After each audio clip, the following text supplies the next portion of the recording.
Radio Claret América presenta Sediento de ti, la palabra, fuente de vida, con el sacerdote misionero claretiano Tony Díaz. Reflexiones diarias del Evangelio. Aquí iniciamos. Bienvenidos hermanos a nuestras reflexiones bíblicas de las lecturas del día. Hoy es miércoles de la 16ª semana de tiempo ordinario, miércoles de la 17ª semana del tiempo ordinario. La primera lectura de hoy viene del libro del Éxodo, capítulo 34, versículos 29 al 35. Cuando Moisés bajó del monte Sinaí con las 2 tablas de la alianza en las manos, no sabía que tenía el rostro resplandeciente por haber hablado con el Señor. Aarón y todos los hijos de Israel miraron a Moisés y al ver que su rostro resplandecía, tuvieron miedo de acercársele.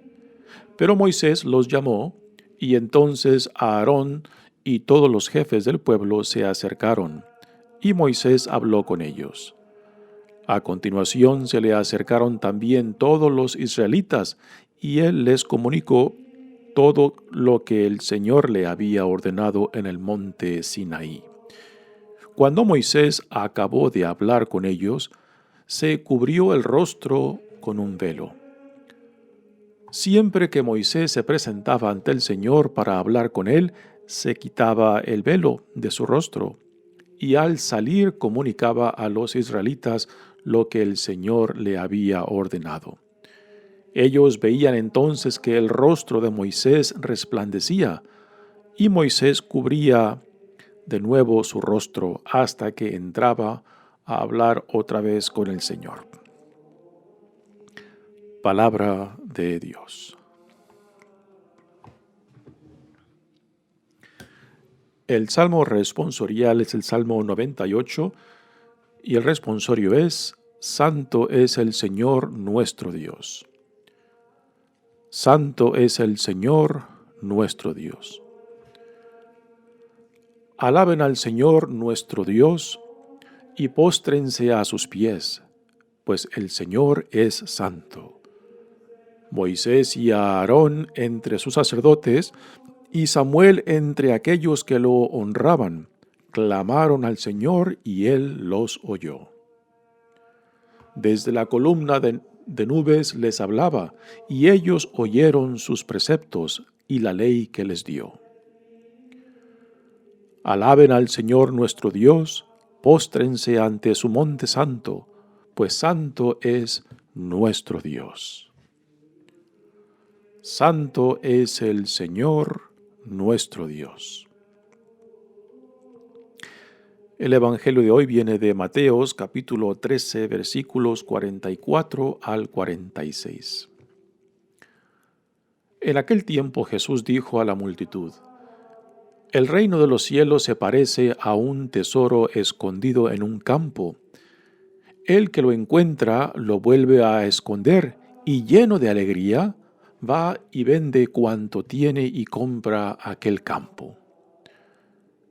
El reino de los cielos se parece también a un comerciante en perlas finas, que al encontrar una perla muy valiosa, va y vende cuanto tiene y la compra. Palabra del Señor. Muy bien, damos comienzo a nuestra reflexión de las lecturas de hoy. Continuamos leyendo del libro del Éxodo y hoy será la última lectura que tomamos del libro del Éxodo. Tenemos a Moisés bajando nuevamente del monte Sinaí con las tablas de piedra en la cual están grabadas los mandamientos que Dios le da a su pueblo. Hemos de recordar que esta es, en cierta manera, la segunda alianza que Dios hace con el pueblo de Israel por medio de Moisés. Recordamos lo que leímos ayer o antier, cuando el pueblo de Israel exigen que Aarón les construya un Dios, y Aarón les manda pedir el oro que tengan para construir el becerro de oro que representa a Dios, al Dios Yahvé, al Dios que los sacó de la esclavitud de Egipto. No es otro Dios lo que construyeron, sino una representación de el Dios que los sacó de la esclavitud de Egipto. Y con esto, pues, rompieron el segundo mandamiento de no construirás ninguna imagen de Dios. Así que en esa primera alianza, cuando Moisés baja de estar con Dios y trae consigo las tabletas de piedra en las cuales Dios había grabado los mandamientos, al enterarse de lo que el pueblo ha hecho al construirse ese becerro de oro, pues Moisés las rompe.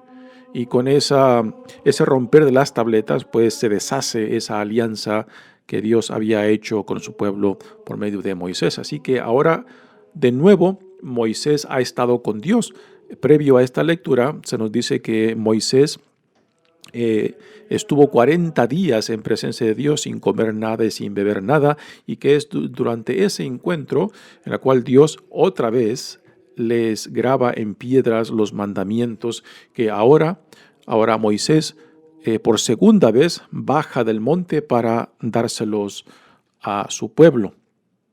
Así que esto viene siendo en cierta manera una segunda alianza, después de que el pueblo de Dios pues rompieron la primera con la construcción del becerro de oro. Y aquí se nos introduce un nuevo elemento.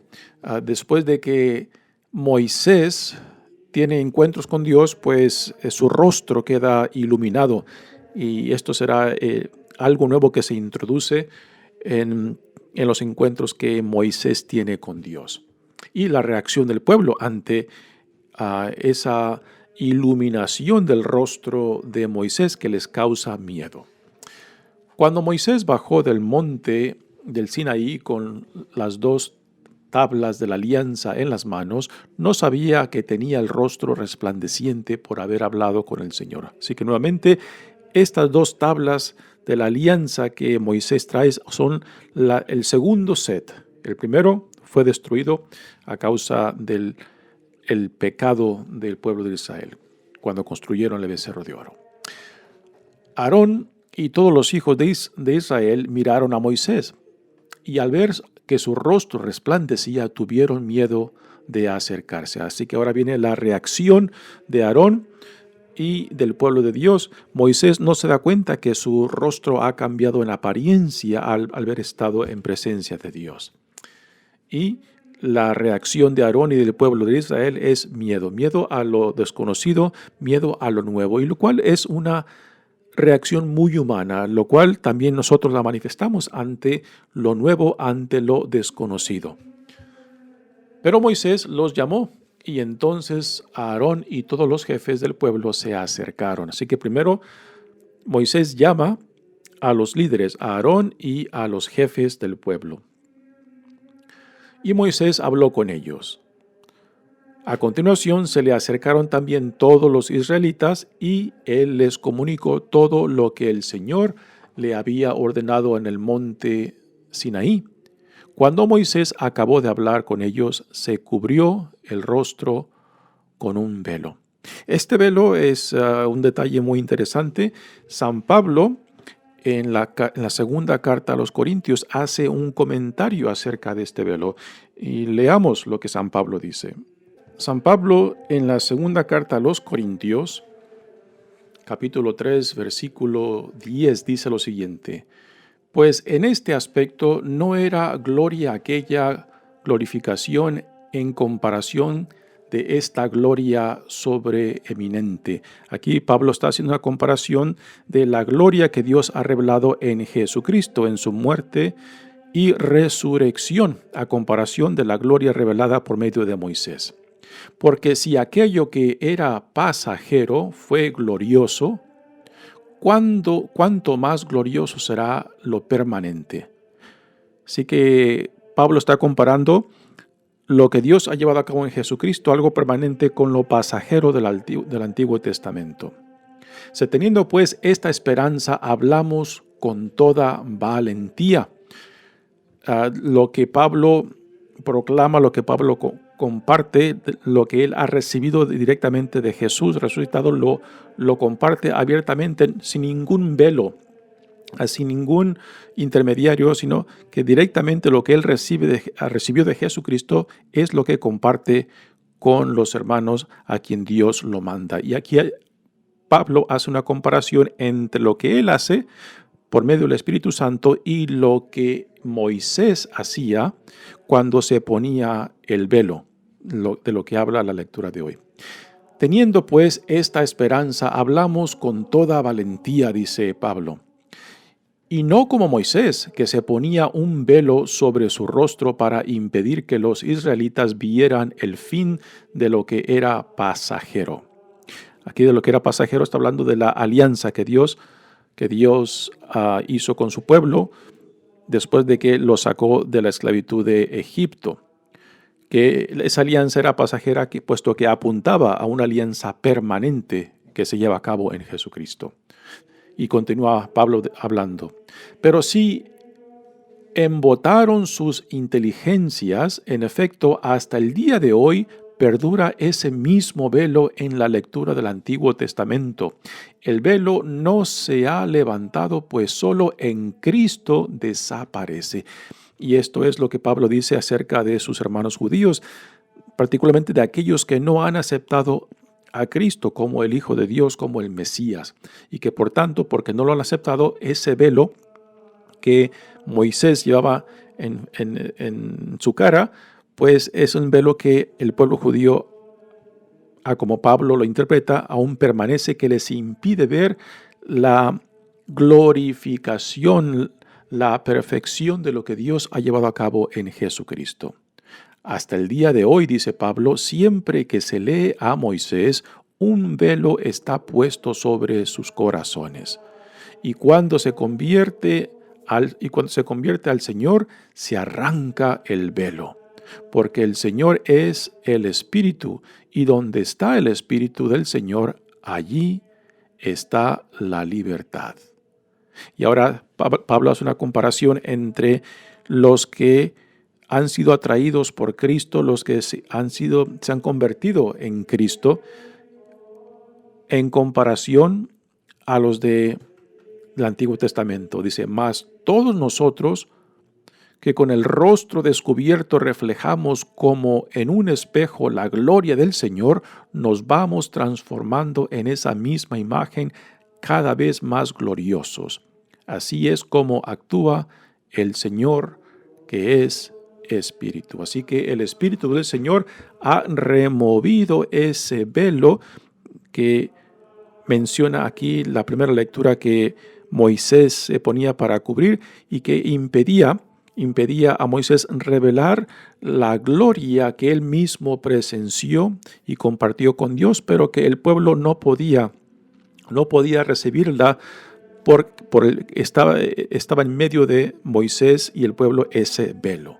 Y es Cristo en el Espíritu Santo, quien remueve ese velo para poder ver la gloria que Dios ha llevado a cabo en Jesucristo.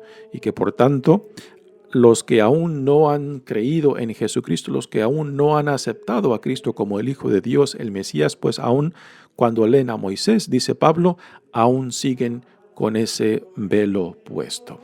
Así que esta es una interpretación de Pablo en torno al velo que Moisés lleva.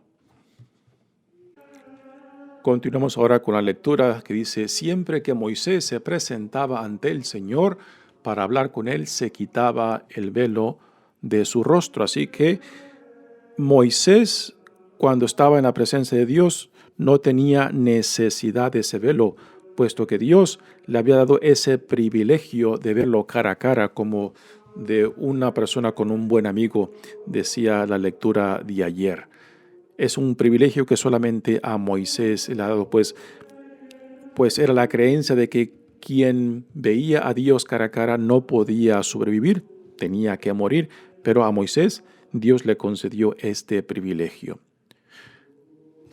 continúa la lectura diciendo, ellos veían entonces que el rostro de Moisés resplandecía, y Moisés cubría de nuevo su rostro hasta que entraba a hablar otra vez con el Señor. Aquí también esto nos debe de recordar la escena de la transfiguración de Jesucristo, donde Pedro, Andrés y Juan están presentes en esa experiencia cuando Jesús es visitado por Moisés y Jeremías. Y nos dice el Evangelio que después de ese encuentro con Jesús, con Moisés y Jeremías, Jesús también, su rostro queda iluminado. Así que esta escena de Moisés, el encuentro con Dios transforma, cambia la apariencia de aquel o aquella que tiene ese encuentro con Dios.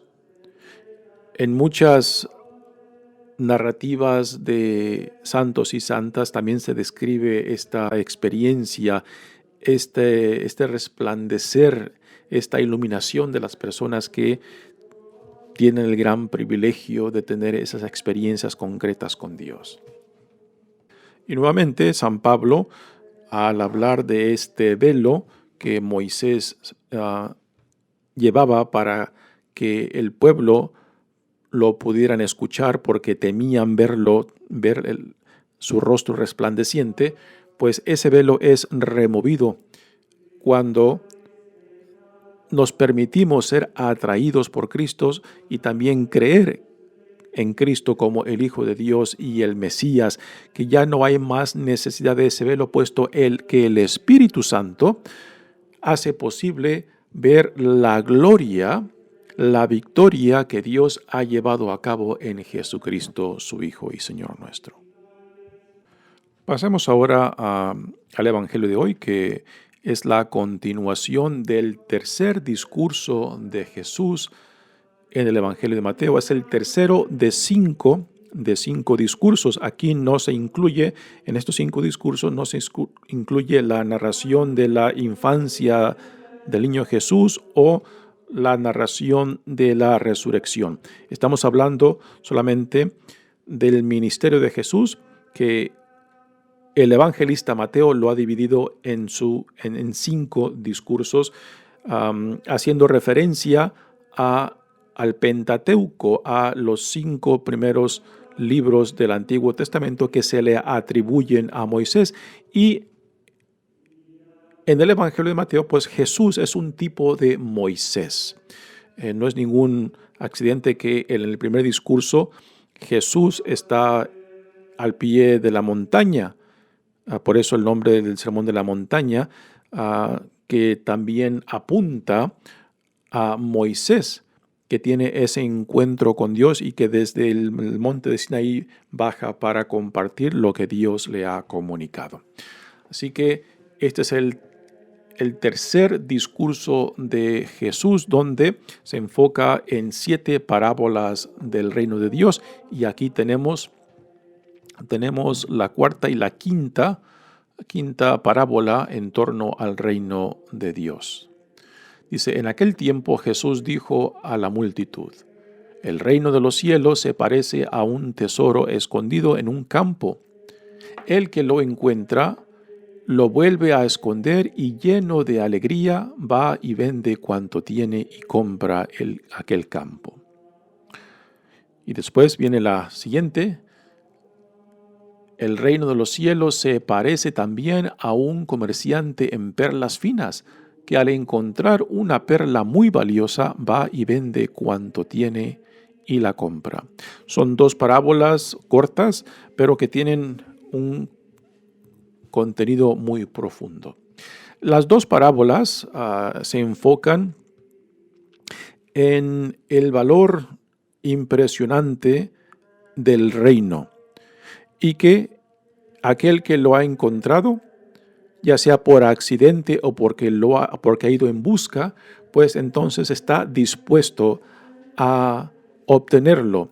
Y con esto, estas parábolas nos quieren indicar la decisión radical a la cual el reino de Dios nos llama y nos invita. Esto también está demostrado en el llamado que Jesús hizo a sus discípulos y la decisión radical, el cambio radical de sus vidas al aceptar esta invitación a ser parte de este reino. Y estas parábolas pues reflejan esto, que tanto en la primera del tesoro que fue encontrado por accidente, pues refleja lo que está dispuesto a hacer para ser dueño, para tomar posesión de este reino que en cierta manera ha venido en busca de esta persona, que lo ha encontrado por accidente. No lo buscaba, pero se topó con el reino. En la segunda parábola, pues, el comerciante de perlas preciosas va en busca de esa perla preciosa, esa perla de valor impresionante, y que cuando la encuentra está dispuesto a deshacerse de todas las otras perlas para obtener esta, ¿no? Así que el mensaje es claro. El reino de Dios exige una decisión determinante, una decisión radical, una opción determinante que cambie de rumbo nuestras vidas. Ahora, hay una pequeña diferencia entre la primera parábola y la segunda que se nos da en este evangelio. En la primera, aquel que encuentra el reino de los cielos o el reino de Dios no lo anda buscando, parece que se topa por accidente con el reino, y al toparse con el reino pues se da cuenta del gran valor y vende todo cuanto tiene para poseer el reino. En la segunda, el comprador o comerciante de perlas finas va en busca de aquella perla preciosa. Así que activamente busca algo, y esto pues nos da a entender de que, por ejemplo, una persona que no está a gusto en su vida va en busca de algo que quizás aún no sabe qué, pero que cuando lo encuentre sabrá que eso es lo que buscaba.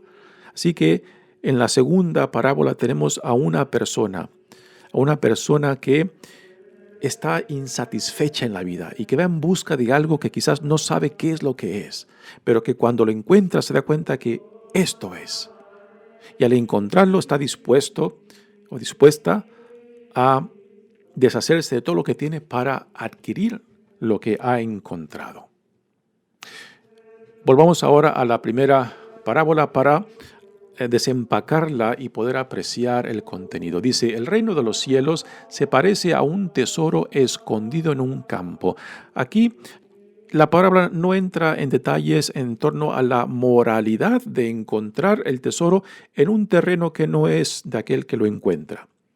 Este no es el punto principal. El punto principal es que encontró el tesoro y que está dispuesto a vender lo que tiene para adquirir ese terreno dentro del cual está el tesoro.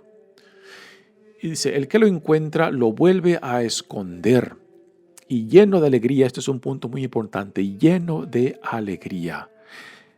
Se ha topado con el reino, y el reino lo ha sorprendido, y el reino lo ha llenado de alegría que quizás no buscaba y quizás no esperaba. Y este sentido de alegría es muy importante, puesto que es parte de la gracia que se nos da y lo que esta gracia produce en la persona cuando nos topamos con el reino. El reino produce un gozo, una alegría de que se nos da algo nuevo, se nos da un nuevo porvenir. Se nos abren nuevas posibilidades, nuevas esperanzas.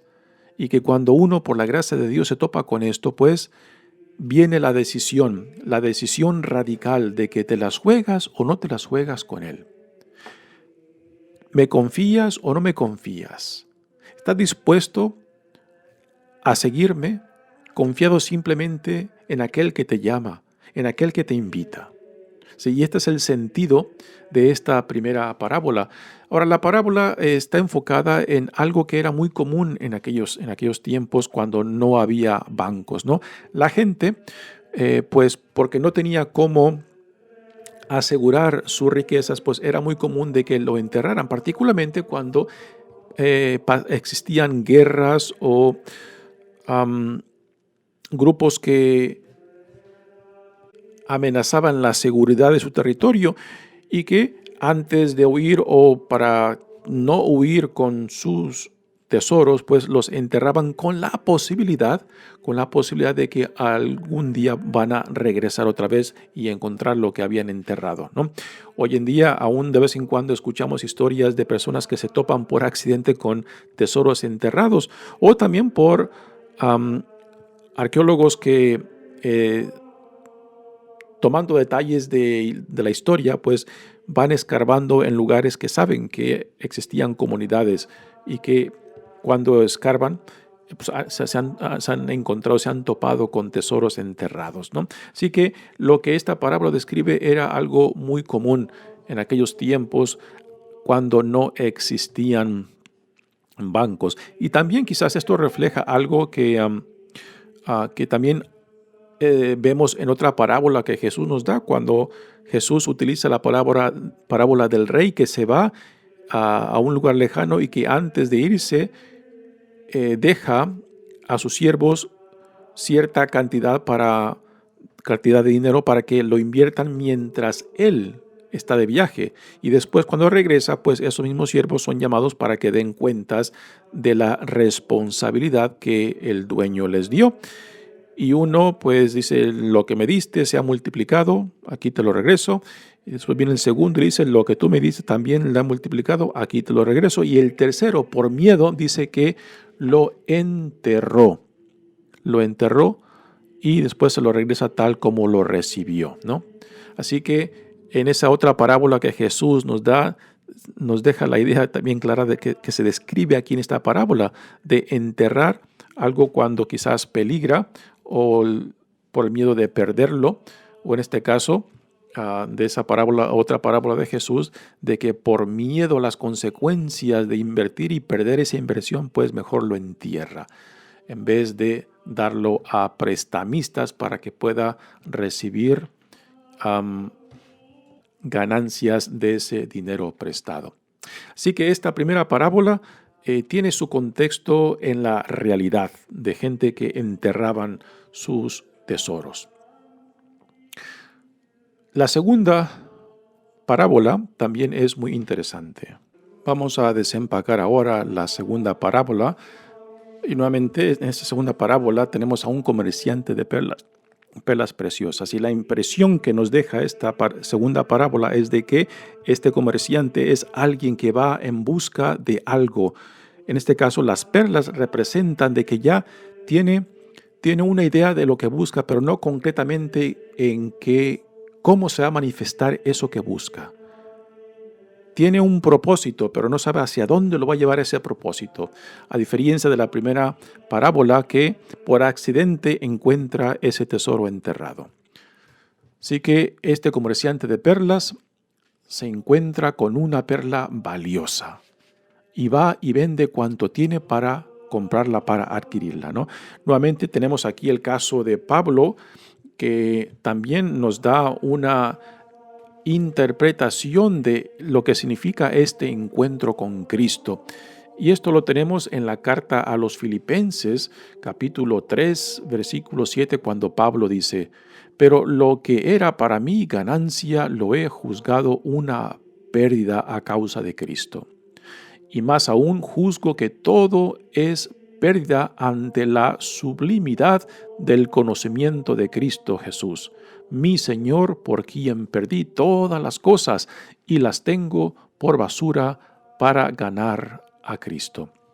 Así que esta interpretación de la experiencia de Pablo mismo en su encuentro con Cristo, en su conocimiento de Cristo por la gracia de Dios, también nos da a entender el significado de esta parábola, de que cuando el reino de Dios ha venido a ti, se ha topado contigo, ha tocado a tu puerta, ¿no? De que el reino exige una decisión, una determinación de seguirlo, de hacerte ciudadano, hacerte partícipe de esta nueva realidad que Dios está inaugurando en Jesucristo. Ahora, lo que las parábolas dicen de que tanto en la primera como en la segunda, de que compran el terreno o que compran la perla valiosa, no significa de que el reino uno lo adquiere por alguna obra, por algún mérito, por alguna acción personal. El reino es un don. El reino es algo que Dios nos presenta, es algo que Dios nos propone, no es algo que uno lo gana o lo merita. Lo que Dios espera es de que uno escuche lo que Dios tiene que ofrecer, lo entendamos, nos identifiquemos y que vivamos desde esa nueva experiencia y perspectiva del reino que Dios nos ofrece en Jesucristo. Así que no malentendamos lo que significa comprar el campo donde se encuentra el tesoro o la perla valiosa. No es una acción nuestra lo que nos merita ser parte de este reino que Dios nos ofrece en Jesucristo. Lo que Dios exige por medio de estas parábolas es la decisión radical de jugárnoslas con Él, de hacer nuestro lo que Dios nos ofrece, identificarnos plenamente con esta visión del reino para vivir desde esta visión, desde ese día en adelante. Muy bien, hermanos, pues aunque son dos parábolas pequeñas, tienen un contenido muy sustancioso. Mi nombre es Padre Tony Díaz, misionero claretiano. Que Dios los bendiga. Radio Claret América presentó Sediento de ti, la palabra. Fuente de vida. Sus comentarios son importantes. Contáctenos en radioclaretamerica@gmail.com.